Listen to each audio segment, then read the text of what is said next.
For almost a quarter of a century, my wife Brooke and I have been building cabins. Vertical log, horizontal log, three-sided log, you name it. And through photographs and video, we've managed to document almost every one of those projects. But back in 2007, I built a house, a framed house. Framed house in a very, very different style, using a construction method that hasn't been seen in 100 years. A relic of the past, a dinosaur. And that building project has almost no documentation, and I've never been able to share it on this channel before. This cabin taught me a lot of things, and I've had to do a lot of digging to find enough to share it with you. Stay tuned. To set the scene, the year's 2006. My wife Brooke and I are living in Fairbanks, Alaska, but we buy a piece of land in Delta Junction. We have some friends that had moved down to Delta Junction from Fairbanks, and we kind of liked the area.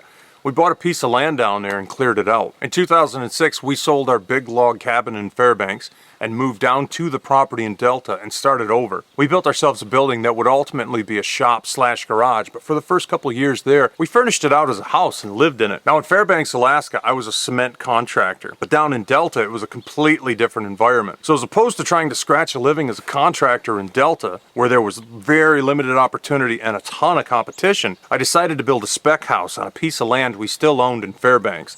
By spec house, what I mean is I built the house how I wanted it, with the speculation that I'm going to sell it once the project is done. Like all building projects, let's start with the foundation. The foundation in this case was going to be a post and pad foundation. The reason they call it a post and pad foundation is you have a pad that spreads the load of the house, and on the pad you have a post or a column. Generally the pad's concrete and the post is concrete, and then the house will sit on this collection of posts and pads. The reason people do this in Fairbanks, Alaska is because there are areas of permafrost. The property we had was right on the edge between good soil and permafrost. To put in a simple foundation in a short amount of time, I decided not to bother coring the ground. We just put down a gravel pad, and on that gravel pad I did a post and pad foundation. It's meant to be a foundation where the substrate does not have to be level. You can have tall columns on one end and short columns on the other. So you can see in this picture, I've set all the forms. I lined the forms up with a string line and staked them down into the gravel pad. The concrete was just delivered by a mixer truck, and I wheelbarrowed the concrete into the forms. Once all the pads were full of concrete, I took a great big tarp and laid it down on the ground, and I had the mixer truck driver dump everything that was left of the load onto that tarp. For the next couple hours, I would take those plywood boxes and set them on top of the wet concrete pad, put my rebar in, and then I would shovel the boxes full of mud. And I used a laser transit to get the exact height so that every single one of those pads, regardless if it was tall or short, they were all at exactly the same height. A couple days later, when the concrete was all set up, I started to build my ring beam. What I did is have a rim joist that was the whole size of the floor, and then I doubled it, and then I tripled it, using construction adhesive and spikes. The reason that you'd want to build a floor like this with a heavy-duty beam on the outside is because with a post and pad foundation, you're spanning between each post. And if you just had a single rim joist, well, that's kind of light duty for a job like that, because there's 6 feet or so between each column. This whole building was 20 feet wide and 30 feet long. Now, not only did I build a ring beam, but I also built a girder, a beam that ran underneath the floor in the center of the floor. And I could use a full-length, 20-foot long floor joist and support it in the center with a beam underneath of it. The beam was kind of the same thing. It was glued together and spiked together, kind of a laminate on the spot beam. When I put the subflooring on, of course, I glued down all the subflooring and then I nailed it. You can see also I put a row of blocking down the center of this floor. And there you can see the floor system is pretty much done. The foundation, the subfloor, all the floor joists. Now I balloon framed this house. Now what balloon framing is it's a form of construction where your outside wall studs, they go from the bottom, like the basement basically, all the way to the roof. Even if there's 2 or even 3 stories. You'll see in a lot of old farmhouses, all the walls are built with 20-foot 2x4s. And the second story floor is face nailed onto the studs that run from the basement all the way up to the roof, even on a 2-story house. I wanted to try this form of construction because I'd never seen anybody do it in my lifetime. I thought it was interesting. Also, the other thing is when you balloon frame a house, this wall and this wall are tied together like a big H with the floor joists. And the floor joists keep the walls from tipping out. Like in this house, I basically had an 8-foot wall for the downstairs and a 4-foot wall for the upstairs. And it's all one stud. But it keeps these short walls on the upstairs floor really rigid. So you can have an open upstairs with no partitions. These short walls upstairs, they're not going to bow out. And I wanted a really open upstairs in this cabin. Now the upstairs in this cabin is going to be a half story, and the wall itself, the whole wall, is going to be 12 feet tall. So I'm going to have kind of a low ceiling on the first story floor, like 7'4", and then like a 4-foot wall for the upstairs. Now here's what makes balloon framing balloon framing. Ultimately what we're going to do is we cut this notch out of every one of the studs on the outside walls. In that notch we're going to put a 1x4. Now this 1x4 is known as the ribbon. Basically it's a ledger that's set into the stud itself that the floor joists for the second story floor are going to set on. Not only are the floor joists going to set on this ribbon, but they're going to face nail to the stud and set on the ribbon. So it's a very strong setup. Not only you have that face nail connection, but you also have the ledger that is the ribbon that holds the weight of the floor joist. Let me show you how you cut the studs for a balloon framed house. I lined all the studs up and I marked where this ribbon is going to sit. I used a skill saw to score the studs about 1 inch deep because I was using a rough sawn ribbon, a 1x4 rough sawn. Speaking of building the wall, I built these walls in 16-foot sections, a 16 and a 14 to make 30 feet. I found out really fast that standing a 16-foot wall with much of anything to it is a man killer of a job. These are 2x6 walls. You don't have much leverage to push a wall up that's that tall, and I managed to get it halfway up and prop it with a ladder and 2x4s, and to be honest, it was a dangerous job. It was really hairy, and I don't think I'd ever try anything like that again. What I ended up doing is I would sheet the very bottom of the wall just to keep it rigid, and I would also only put in every other stud. That way I had a wall that was rigid enough I could lift it up and light enough that I could lift it up and not kill myself. Once the walls were stood up, I would get on the ladder. I would nail in every other stud, the studs that were left out when I stood the wall. And then of course I had to sheet the wall from the outside off a ladder, which wasn't ideal. So getting the walls up was a real trick, a dangerous trick, a trick that I would not recommend to anybody. But framing a 12-foot wall completely with the windows and headers and completely sheeting it, you'd need a lot of people to lift it up. And even at that, because it's so tall, it would be an incredibly dangerous thing to do. So the wall basically had to be put up just as a frame without any sheeting on it, and only half a frame just to cut down on the weight. Once our 2 side walls were stood up, putting in the floor joists for the second story was super easy. You had that ribbon to put them up and set them on. So you could put them all up at one time and then just lean them up and face nail them. Now these are 20-foot floor joists and I cut them exactly 20 feet. So I knew that my walls were exactly 20 foot from the outside of one wall to the outside of the other. It was quite simple. For headers, I built box headers for everything. And a box header is just 2 2x6s inside and outside, and then a 2x6 for the top of the header and a 2x6 for the bottom. That way you can insulate the inside of the header. It's a good strong header. It's simple to build. And there you can see what it looks like to start putting in the window openings with the header inside of the stud wall. Now once I had the 2 long walls up, I started piecing in the end walls, one stud at a time. Kind of a backwards way to go about it. I probably didn't need to use the full length studs on the end walls. I probably could have just built a 12-foot wall, and then for the gable, you know, the triangle portion at the end of the wall, I probably could have built that after the fact. This also brought up a whole bunch of extra problems because the studs needed to be completely plumb, and then they needed to be angle cut to get my gable rafters in place correctly. And the angle cut had to be the right length, and they needed to remain plumb. It was kind of a nightmare. I don't recommend that to anybody. One thing I should mention about balloon framing, the reason why a lot of people stopped using balloon framing, in the 1800s almost everything was balloon frame. One of the problems with that is people didn't insulate their walls back then. And when a fire would break out somewhere in the house and it gets inside the wall, it has a passageway from the basement all the way to the attic, just like that. And of course that cavity in the wall, well, it kind of acts like a chimney. And if you did get a fire in the basement, the roof would be on fire in minutes because of that chimney effect. So in modern balloon framing, which is kind of what this was, I put a wooden block, a 2x6 block at the 8-foot mark up in the wall as a fire block. If you ever intend to build anything like this, there needs to be fire blocking in the wall at 8-foot intervals at the very least. All the floor joists were stood up, and I did leave an opening for a stairwell.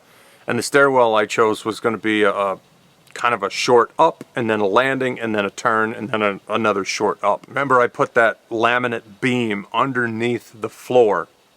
On the second story floor, I did the same thing. I built a 2x8 laminate beam that would carry the load of the second story floor joists, and I built it, of course, on the ground level, and I raised it up into position using ratchet straps. It's really the only way I could think to make that happen, because I was working by myself.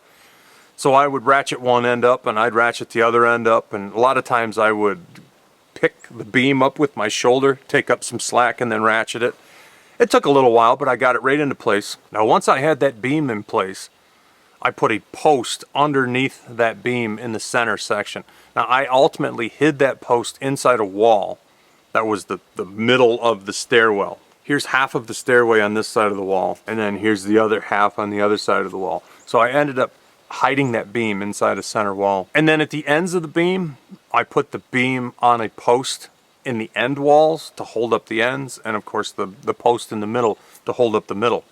Now from this point, I finished the inside of the house, did all the insulation and wiring. My brother helped with the wiring. Now I used rough cut beveled siding for the entire outside of the cabin. This is also the first place I ever built that had that gingerbread trim for the fascia on the edges of the eaves.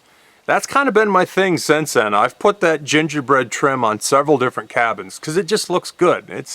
I use the same pattern every time, and everybody that sees that always commented that they've enjoyed it. They thought it was nice. I thought it was nice. It's a nice little touch. And after that, it was just finishing out the entire walls. I did a lot of the walls in beadboard. I did a lot of the ceilings in drywall. Insulation is just like any other insulation you'd ever see. I hired a guy to put the carpet in because I don't know anything about carpet. The bathroom is a very simple bathroom, just a tub, a toilet, and a sink.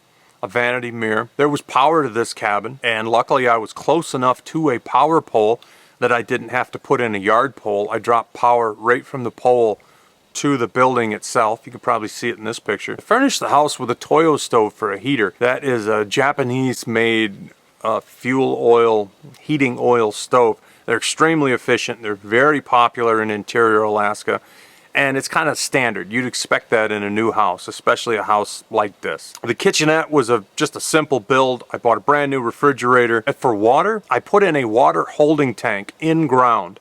Now, the reason I did that is in this area, it could be 300 feet to water, and you might get pollutants in the water that are naturally occurring. It's a crapshoot. You're really rolling the dice to put in a well. You might get good water, you might get horrible water, and a $20,000 bill for drilling a 300-foot well. Neither of those things were interesting to me at all. So I put in a water holding tank. I just put in a very simple shallow well pump, a small pressure tank, and at this point I put the house on the market to sell it. The whole time I was building this house, I was staying in this little 12-foot camper on the property, and I don't know that I ever spent a night in that house. Being that I was working completely by myself, you know, when I got wore out, I would take a nap and just fold up in a corner somewhere. But I don't know that I ever actually spent a proper night sleeping in that house. I built it just to sell it. I built it because it's all I knew how to do, and I didn't really have a good way to plug into the economy in Delta Junction. So going back to building is just, it was what I thought was the most productive thing I could do with my time at that point in my life. Now, I also built an outhouse on this property, and with the outhouse and the water tank, my intention was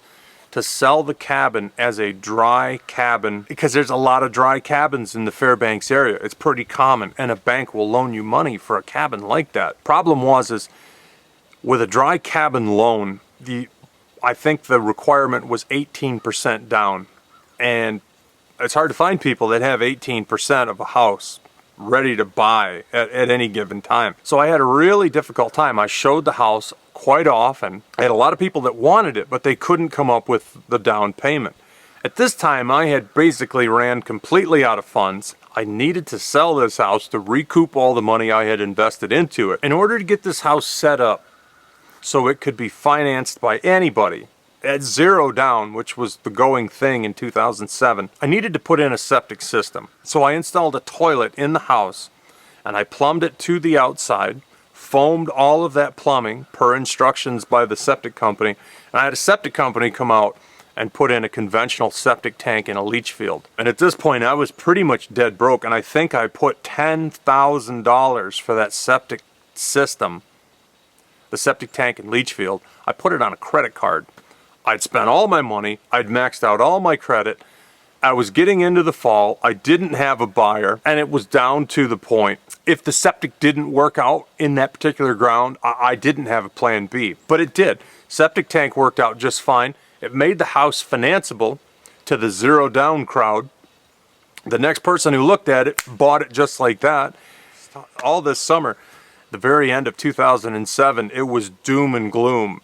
2008 was just around the corner, and people were already wising up to the fact the housing market was going to implode. That September was a panicky September.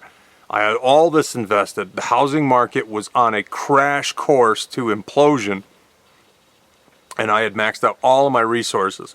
But with the inclusion of the septic tank, it made that house financeable to people who had no money whatsoever up front. I sold the house to the first guy who looked at it after the tank was in it, and everything was fine. Whew.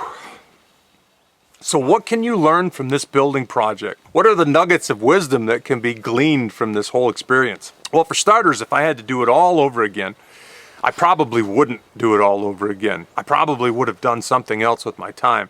Building by yourself like this was really time consuming, and our kids were very young at that time, so I missed quite a bit of that summer. Our daughter was 4 that summer and our son was 2. That's a fun age, and I spent that away from home because Brooke and the kids were in Delta. I was in Fairbanks. I wouldn't do that again in hindsight. As far as building goes, I like that kind of foundation because if you do have goofy ground, that's an adjustable foundation. I wouldn't change anything about that. The floor system was rock solid, but I will say this, I hand nailed everything in that house, and I mean everything. Time is really what's valuable. Money's not valuable, but time is. I would have bought one of those dual tank compressors with a Honda motor on it, and I would have air nailed everything because it would have saved so much time. I don't mind swinging a hammer, I enjoy it, but on a project that size, you know, it would have taken weeks off the project. Maybe a month, I don't know. It would have been a whole lot faster. Another thing I would have done is right from day one, I would have bought 4 sections of scaffolding. I rented scaffolding quite a bit to do all the siding up and down the building and to do all of the eaves and to do everything. I spent a lot of time on the outside of that building on scaffolding, which I like. I like working on scaffolding, doesn't bother me a bit. On the other hand, I was renting scaffolding all the time, and I might as well have just bought it because you could buy scaffolding, use it all summer, and sell it for a couple pennies less than what you paid for it. Scaffolding always holds its value. Other than that, I don't know what I would have done different. It's a simple build. It just made sense to me at the time, and when I look back on it, the construction methods, they seem to still make sense to me. I probably wouldn't change a whole lot about the build, but one thing I would completely do different is documentation. This stack of black and white pictures, and why they're black and white, I don't even remember, were all taken with a point and shoot camera on black and white film. It was at the transition of film cameras to digital cameras. If I had a digital camera, which were around back then, I could have taken 1,000 pictures. And if I would have had a movie camera, which I considered before I built this, I could have had video of this project, and I didn't. I could have had photographs, and this is all I've got, just this little stack of pictures. And in the last couple of years, I've got into journaling because I'm afraid of everything I've forgotten, everything that's been lost, everything you've done in life that has occupied your time, that's been a chunk of your life, something you spent your time on. It'd be like buying something financially and then forgetting where it was. It's the same thing with your life. You spend that time doing something, being someplace, engaging in some activity with some people, And if you don't keep track of what happened, you know, a lot of it just goes away. And you're like, what did I do with my time? In doing videos for you guys on YouTube, it's kind of made me hyper aware of the fact that, you know, if you don't catch it, a lot of it just goes away. And then when you're gone, nobody will have any idea what you did with your time. And while you're here, you don't have any idea what you did with half of your time. So I wish I would have documented this process better. I could have made a better video for you guys. I could have showed you more of what I did that summer and remembered more of the things that I did wrong and more of the things that you could benefit from. But this is all I've got. Just 30 black and white photographs and 6 months of my life gone. In hindsight, I think I put $25,000 into that house and then another $10,000 for the water and septic.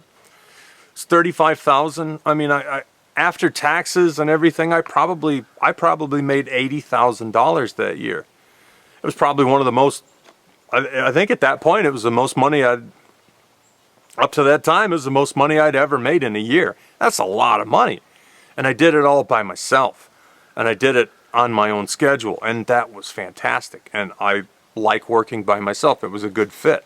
But if I'd only got more of it, if I would have only been able to remember more of it, if I only could have shortened that time, because that's all we've got, really.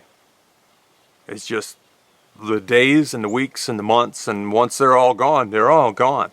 Having a good record of what happened each day, going back and looking over the old pictures, the old journal entries, the old whatever you use to keep track of time, it's almost like you get it all back. And that's a worthwhile thing. You don't look back at a project and be like, yeah, I built this whatever. You look back and you're like, oh yeah, I remember on this day my buddy stopped by and we had this conversation. We talked about these things, and then we took this fishing trip on the weekend. All that could have been completely gone had it not been for just a little memory prompt. So in hindsight, I hope you've learned something about balloon frame construction. I don't know if it's going to be of any use to you whatsoever, but the big picture is always more important than the small picture. The thought behind the thought is always what really counts. Keep track of your time. Keep track of what you did. Don't let things slip by and just vanish. Because all we've got here is the people that we know, people that we hang out with, the things that we do, the time that we spend. And the more of it you can hang on to, you'll never be sorry that you did. Thank you guys so much for watching Bush Radical. My name's Dave Whipple. Be radical, eh? See you soon.